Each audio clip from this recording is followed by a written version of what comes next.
warahmatullahi wabarakatuh. Perkenalkan, kami dari kelompok 4 akan mempresentasikan hasil diskusi kami dengan judul kadar sehari larut etanol, di mana kami beranggotakan 2 orang. Yang pertama saya sendiri, Preti Sintairawan, dan yang kedua teman saya, Ode Karima Idola.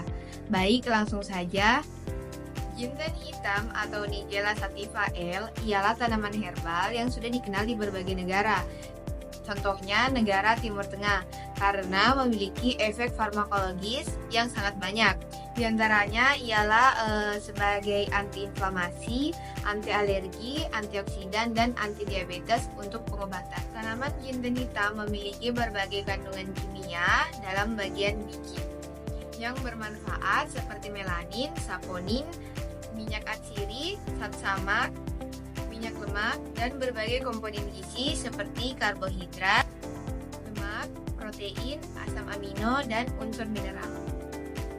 Kadar sehari larut etanol adalah metode kuantitatif untuk mengukur jumlah senyawa dalam simplisia yang dapat larut dalam pelarut etanol. Metode ini didasarkan pada kelarutan senyawa yang terkandung dalam simplisia. Etanol dipilih sebagai pelarut karena bersifat universal, polar, dan mudah didapat.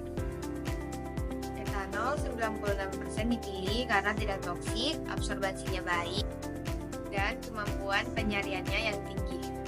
Penetapan kadar sehari larut etanol lebih sering digunakan untuk mengetahui apakah bahan obat tradisional dapat larut dalam pelarut organik.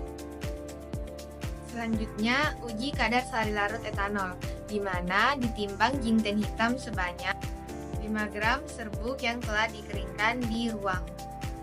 Serbuk yang telah ditimbang lalu dimasukkan ke dalam wadah, kemudian dishaker selama 6 jam pertama, lalu dibiarkan selama 18 jam. Selanjutnya dimaserasi selama 24 jam dalam 100 ml pelarut etanol 95% pekat. Kemudian disaring dan diuapkan 20 ml filtrat hingga kering ke dalam cawan.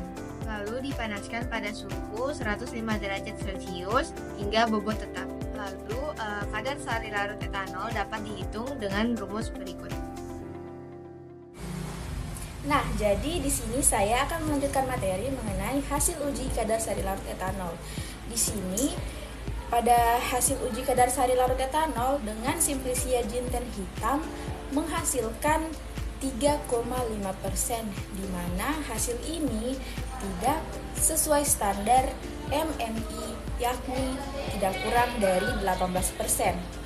Pada analisis ini, senyawa yang terkandung dalam serbuk simplisia jinten hitam bersifat polar, sehingga dia lebih sulit larut dalam etanol dibanding dengan air. Nah, kesimpulan yang didapatkan pada penelitian ini yaitu kadar sehari larut etanol merupakan metode kuantitatif untuk mengukur jumlah senyawa metabolit sekunder di mana dia itu larut dalam metanol. Berdasarkan hasil, pada uji kadar sehari larut etanol menghasilkan 3,5%, di mana hasil ini tidak memenuhi syarat MNI yaitu tidak kurang dari 18%. Nah, dapat disimpulkan juga bahwa pada analisis ini senyawa metabolit sekunder yang terkandung pada jinten hitam bersifat polar sehingga dia lebih sulit larut dalam etanol.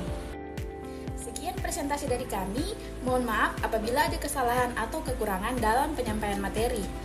Dan terima kasih atas perhatiannya. Wabillahi taufik wal hidayah. Wassalamualaikum warahmatullahi wabarakatuh.